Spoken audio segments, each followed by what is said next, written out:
Hello বন্ধুরা, আজকে মালদা জেলার অমৃতির একটি ছোট্ট গ্রামীণ হাটের কথা আপনাদের সামনে এই ভিডিওর মাধ্যমে তুলে ধরব।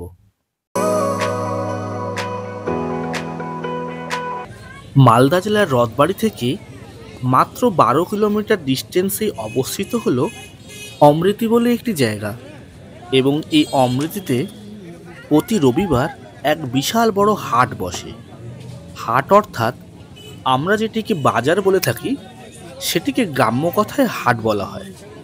অর্থাৎ গ্রামে যে সমস্ত লোকজন বসবাস করেন তারা যে সমস্ত সবজি চাষ করেন বা পুকুরে বা নদীতে বা খালে মাছ ধরেন, সেগুলি একটি নির্দিষ্ট দিনে ওনারা বাজারে নিয়ে এসে বিক্রি করেন, যা নর্মাল বাজারের রেটের থেকে অনেকটাই কম।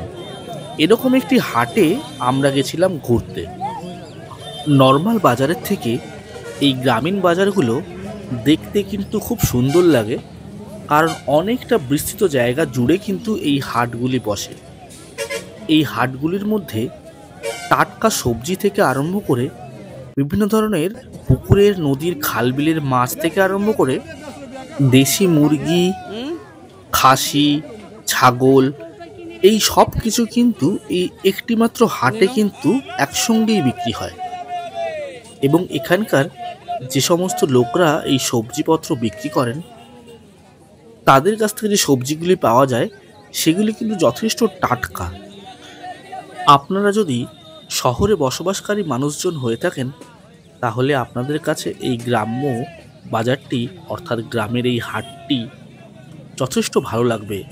সবজি বা বিভিন্ন ধরনের জিনিসপত্র, শাড়ি থেকে আরম্ভ করে আলু পেঁয়াজ থেকে আরম্ভ করে মাংস, মুরগি, যাবতীয় যা কিছু বাজার করার জন্য আপনাদের কিন্তু জায়গাটি খুব ভালো লাগবে। আমি এটুকু আপনাকে বলতে পারি, যদি একটি ছোট্ট 10 টাকার ব্যাগ নিয়ে আসেন, আশা করি ওই 10 টাকার ব্যাগে আপনার সবজি হয়তো কুলোবে না।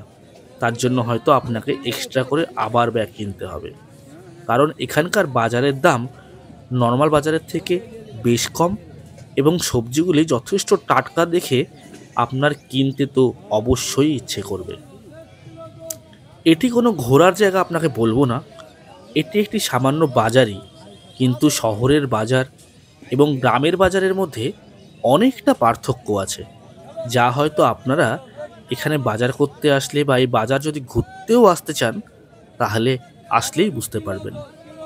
এটি কোনো দর্শনীয় স্থান বলেও আপনাদের সামনে বলবো না, কিন্তু বাজারটি এত বড় এবং এত ভালো লেগেছে আমার এত টাটকা টাটকা সবজি দেখে, আমি নিজেও এক গাদা জিনিস কিনেছিলাম এখান থেকে। এবং এখানে যে টাটকা মাছগুলো পাওয়া যায়, যা আপনাকে একটু পরেই দেখাবো, সেই মাছগুলি দেখলে আপনার কেনার জন্য হাত লক লক করবে।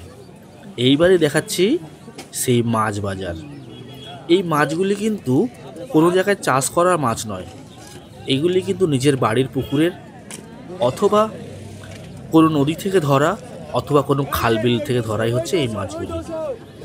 এইগুলো কিন্তু যে যার মাছগুলি ওরা ধরে নিয়ে এসে এখানে বিক্রি করেন। এখানে সব থেকে ভালো যেটি আমার লেগেছিল সেটি হচ্ছে পুঁটি মাছ, এবং তার সঙ্গে এখানে এক ধরনের চিংড়ি পাওয়া যায়। চিংড়িটিকে দেখতে হচ্ছে কালো রঙের, এই যে দেখতে পাচ্ছেন এটিই হলো সেই চিংড়ি মাছ। এই চিংড়ি মাছের গায়ে ডোরা কাটা দাগ থাকে, সেই জন্য এই চিংড়ি মাছকে অনেকেই বলে টাইগার চিংড়ি বলে। এই চিংড়ি মাছ কিন্তু খুব ভালো এবং খুব টেস্টি। আমরা এখান থেকে 130 টাকা 250 গ্রাম হিসেবে 250 গ্রাম চিংড়ি আমরা এখান থেকে কিনে এনেছিলাম, যে চিংড়িটির বাজার মূল্য প্রায় 200 টাকা 250 গ্রামের দাম। তাহলে আপনারা বুঝতেই পারছেন মোটামুটি এখানে মাছপত্র সব কিছুর দাম অনেক কম। পাশেই বিক্রি হচ্ছিল এই যে দেশি মুরগি, এটি কিন্তু একদম দেশি মুরগি, এটা কিন্তু কক মুরগি নয়, এটি কিন্তু একদম পিওর দেশি মুরগি, যেটা লোকের বাড়িতে পালন করা হয়। এবং এখানেই পাশে কিন্তু সেদিন খাসি কাটছিল। এখানকার খাসির দাম হচ্ছে 750 টাকা প্রতি কেজি পিছু, এবং এখানে পাঁঠিও বিক্রি হয়। সেই পাঁঠির দাম হচ্ছে 500 টাকা প্রতি কেজি পিছু। এই বাজারে আরেকটি জিনিস দেখে আমি খুব চমকে উঠেছিলাম, বা আমার কাছে খুব অবাক লেগেছিল বলা যেতে পারে। সেটি হচ্ছে মাঠের ঘাস। যেমন দুব্বা থেকে আরম্ভ করে অনেক ধরনের ঘাস। এখানে বিভিন্ন গ্রাম থেকে মহিলারা ঘাস তুলে নিয়ে এসে এখানে বিক্রি করা হয় মুঠো হিসাবে। কোনো মুঠো 10 টাকা, 20 টাকা, 5 টাকা হিসেবে মুঠো বিক্রি করেন। এখানে থেকে এই ঘাসগুলি অনেকেই কিনে নিয়ে যান বাড়ির ছাগল, গরু, খরগোশ এইদের খাওয়ানোর জন্য। এবং তার পাশেই রাস্তার ধারে বিক্রি হচ্ছিল কাঁঠাল পাতা। এই কাঁঠাল পাতাগুলি অনেকেই কিনে নিয়ে যান বাড়ির ছাগলকে খাওয়ানোর জন্য। এই ছোট্ট বাজারটির কথা আপনাদের সঙ্গে শেয়ার করলাম। যদি ভিডিওটি ভালো লেগে থাকে আপনাদের, তাহলে একটি লাইক করতে পারেন। পরবর্তী ভিডিও দেখার জন্য সাবস্ক্রাইব করে নজর রাখুন।